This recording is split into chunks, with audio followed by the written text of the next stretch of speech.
There's a number hidden inside the Great Pyramid of Giza, a number that perfectly matches the distance from the Earth to the Sun, off by less than 1%. And that's not the only impossible number. The pyramid also encodes the exact value of pi and the precise speed of Earth's rotation, built over 4,500 years ago, by hand, with copper tools, no iron, no wheels for hauling the largest blocks, no modern machines. So how did they do it? That's exactly what we're going to figure out.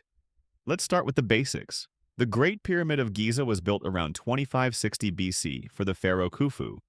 It originally stood 481 feet tall, making it the tallest man-made structure on Earth for almost 4,000 years. It's made of over 2 million stone blocks, each one weighing an average of 2.5 tons. Now, here's where it gets strange. If you measure the pyramid's perimeter and divide it by twice its height, you get the number pi, accurate to multiple decimal places, a number the ancient Egyptians, according to most textbooks, weren't even supposed to know precisely. And the pyramid sits almost exactly on the 30th parallel, one of the most geographically significant lines on the planet. The four sides of the pyramid are aligned to true north with incredible accuracy, more accurately aligned than some modern buildings. How does a civilization without satellites, without modern tools, get this precise? There are two camps that try to answer this question: mainstream archaeologists and alternative theorists. Let's go through both, starting with what we actually know for certain. We know the Egyptians used ramps. Some archaeologists believe it was one long straight ramp. Others believe it spiraled around the pyramid as it grew taller.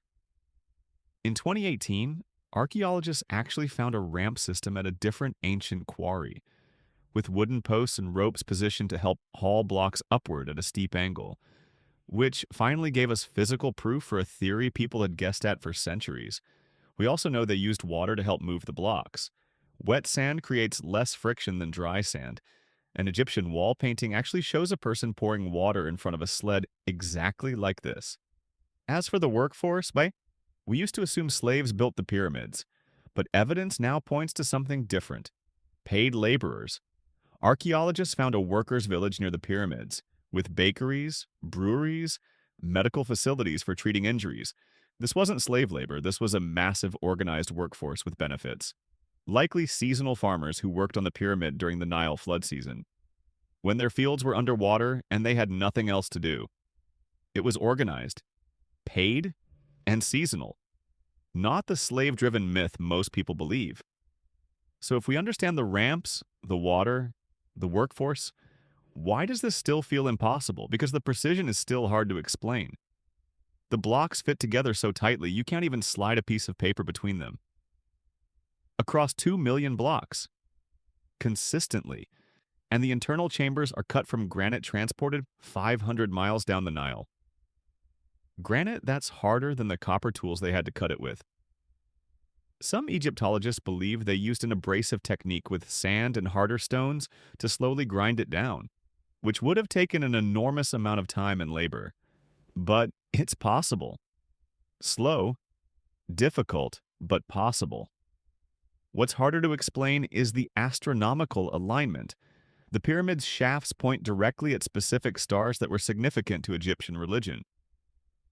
Achieving this kind of precision requires incredibly advanced astronomical knowledge, which Egyptian priests clearly had. They tracked star cycles for religious calendars for centuries. So the answer isn't aliens. It isn't lost magical technology. It's generations of obsessive precision, religious devotion, and organized labor on a scale we rarely see today. The pyramid isn't impossible. It's just a level of human effort and skill we've forgotten how to imagine.